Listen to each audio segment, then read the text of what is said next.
My sister is getting married to my ex, and my parents are forcing me to attend because they don't want anyone questioning my absence. So I show up with a smile and tell everyone the truth. Hello everyone, I'm Emily, 32F. For the longest time, I kept this story locked inside because it was too humiliating and heartbreaking to share. But I've read so many stories online, some of them even more outrageous than mine, that I finally decided it was time to speak up. Maybe this will help someone else recognize warning signs and learn to stand up for themselves. Before we dive into this crazy story, we've got a quick favor to ask. Drop a comment below and let us know where you're watching from. It's always amazing to see how far these stories travel. Also, please take a second to hit that like button to support our effort. Now let's jump back into this wild ride. Let me start with my younger sister Anne, 25F.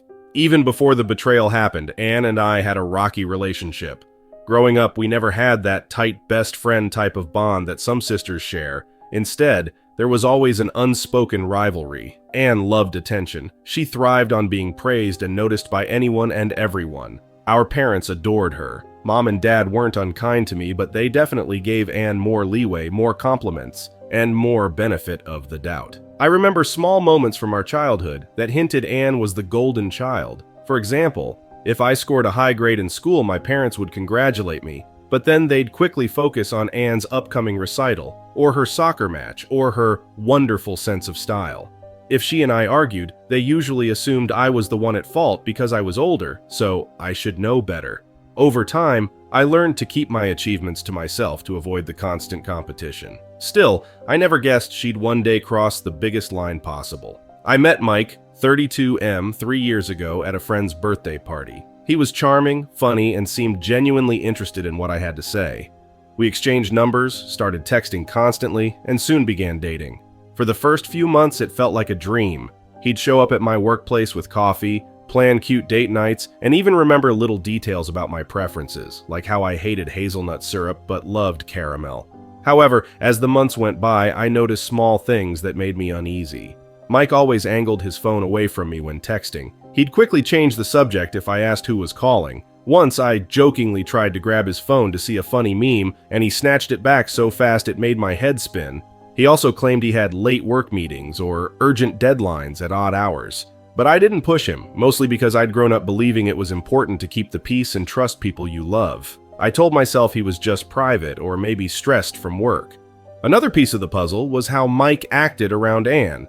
At first, I chalked it up to him being polite. After all, Anne lived nearby and we often saw each other at family get-togethers. He was nice to her in a friendly, casual way, but sometimes I'd notice them sharing inside jokes or glancing at each other in a way that made me wonder, have I missed something? I'd see them exchange subtle smiles at family dinners. Whenever I asked Mike about it, he'd say, "Oh, Anne was telling me a funny story earlier," or, "It's nothing, don't worry." My parents saw nothing wrong, of course. They were just happy the family seemed to be getting along. In fact, Mom told me she thought it was great that Mike was so engaged with everyone, including my sister. We have a tradition of board game nights at my parents' house. It's one of the few times we all sit around a table, share stories, and enjoy each other's company. That particular night, Dad persuaded me and Mike to come. "You haven't joined in a while," he said. "We miss you." Anne was also there, naturally. We settled into a lighthearted evening of snacks, drinks, and laughter, or so I thought.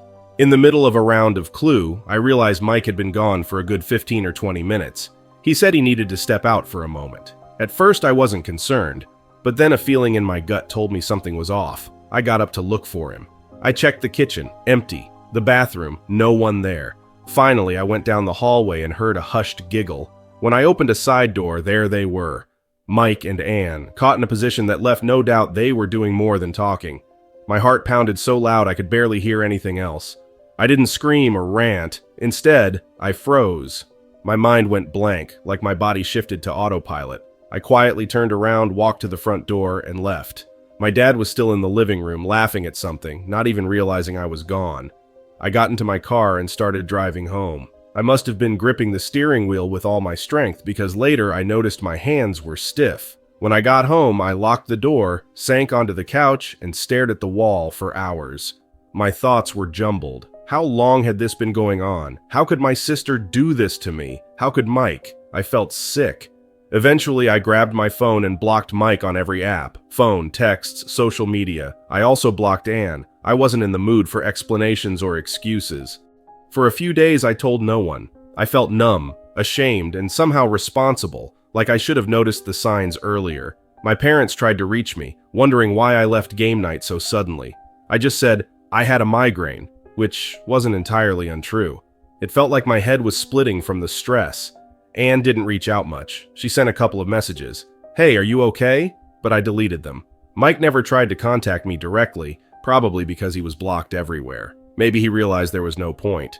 During this time, my parents, still clueless, invited me to dinner multiple times. I made excuses about work. I just couldn't face them yet. If I saw them, I'd have to admit what happened, and I wasn't ready.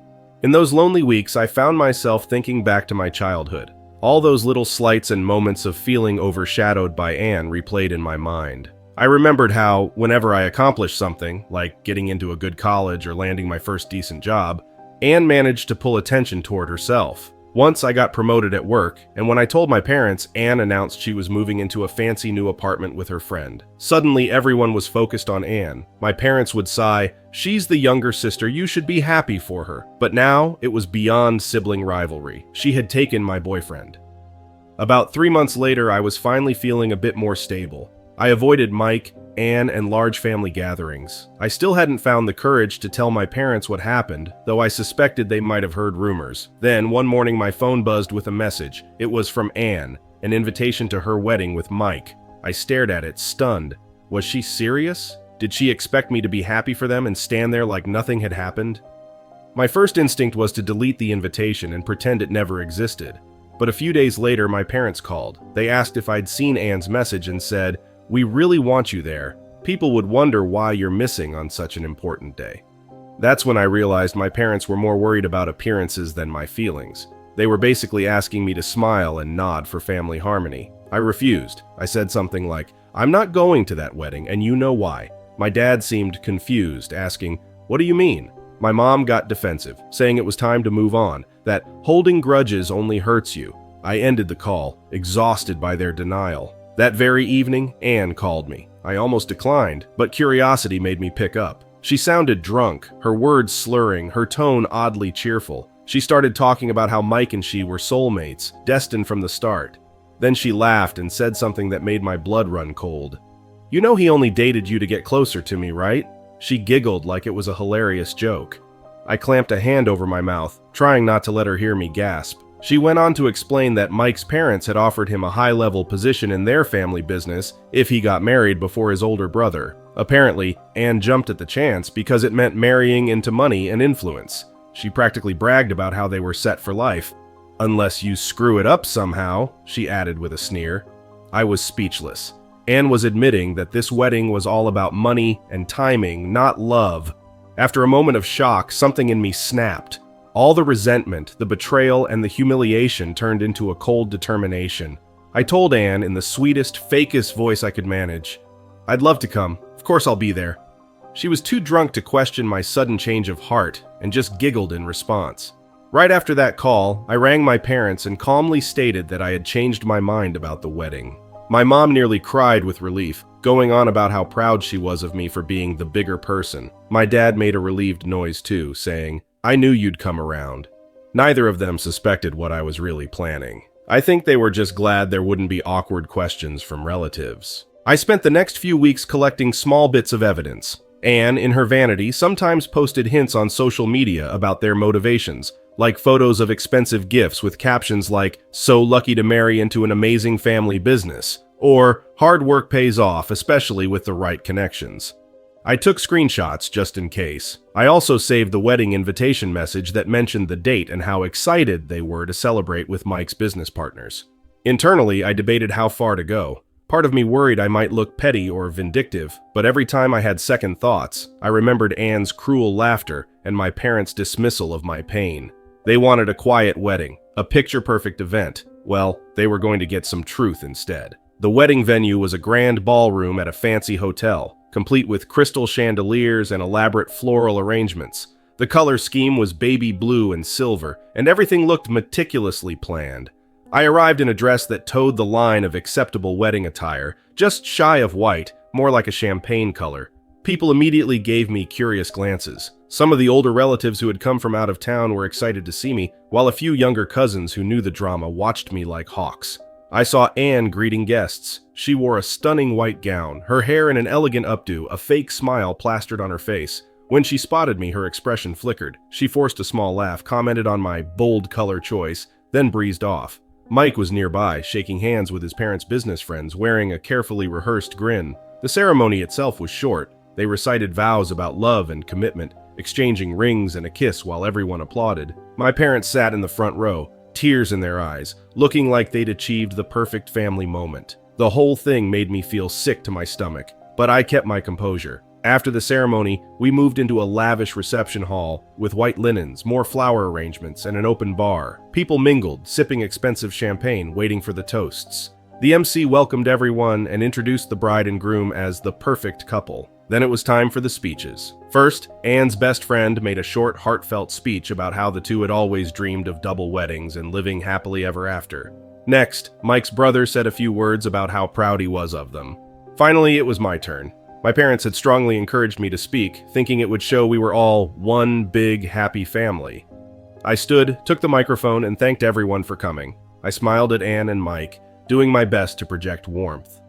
I began with a typical speech about family, saying how important it is to stand by each other. Then, I subtly shifted the tone. I mentioned how sometimes people find love in surprising circumstances, and how timing can play a crucial role in a relationship. I lightly hinted at how some families have special conditions for marriage, which can make everything more convenient. The crowd grew quiet, a few people fidgeting. Mike's parents exchanged worried glances. I continued, saying that while money and business deals can influence a marriage, true love should stand on its own, right? At that, Anne's face turned red. Mike started to look pale. I said I truly hoped that their union was about something more genuine than a business arrangement, and that I prayed they'd remain honest and loyal to each other from this day forward. That was the moment the room fell into a stunned silence. You could practically hear people's thoughts. Did she just say this marriage is about money and not love? I closed with a final toast. To honesty, the real cornerstone of any marriage. Cheers! Then I handed the microphone back to the MC. My heart pounded so loudly I could barely hear anything else. For a few seconds, no one spoke. Then whispers started spreading like wildfire through the hall. Mike's parents pulled him aside, their faces twisted with anger. Anne shot me a venomous glare. She looked like she might burst into tears or start throwing things. The MC cleared his throat, trying to move on to the next item on the schedule, but the tension was too heavy to ignore. I calmly slipped out of the spotlight and made my way toward an exit. A few guests stopped me, asking, "What did you mean by that?" I just shrugged and said, "Ask them, they know." And then I left the hall. Over the next few days, I learned what happened from people who stayed until the end. Apparently, Mike's parents confronted him in private, angry that he had let these facts come out in front of their business associates. The bride and groom ended up fighting loudly, with Anne blaming Mike for not stopping me. Mike's parents threatened to revoke the position they had promised him in their company. They also hinted that his inheritance might be off the table. Some guests left early, uncomfortable with the drama, and the rest tried to salvage the evening by dancing or chatting about anything but the wedding fiasco. A week later, my mom called, absolutely furious. She said I had ruined the wedding and humiliated the family. My dad jumped in to say I should have handled things more privately. I told them they had no right to ask me to just smile and pretend, especially after what Anne did. Mom started crying, claiming I had driven a wedge in the family. I reminded her it was Anne and Mike's betrayal that caused this mess, not my speech. I haven't spoken to Anne since that wedding day. She blocked me on every social media platform, and I've done the same to her. My relationship with my parents is strained at best. They still want me to apologize so we can all move on, but I refuse to. I don't regret what I did. In my eyes, I revealed the truth. If they wanted a pretty little fairy tale, they should have behaved better in the first place. Occasionally, a mutual friend or a relative will pass along an update. Anne and Mike are still together, but struggling financially because Mike's parents are less than thrilled with the scandal. Anne is reportedly furious that her dream of an easy, wealthy lifestyle isn't working out as she hoped. I'm not sure if they'll last, and honestly, it's none of my concern. I'm moving forward with my life, free from the lies and secrets. The family relationship might never fully heal, but that's a consequence of their choices, not mine. I feel stronger now, more certain of my own boundaries and self-worth. And if anyone thinks I'm the villain, well, that's their story to tell. I know my truth, and I'm finally okay with it.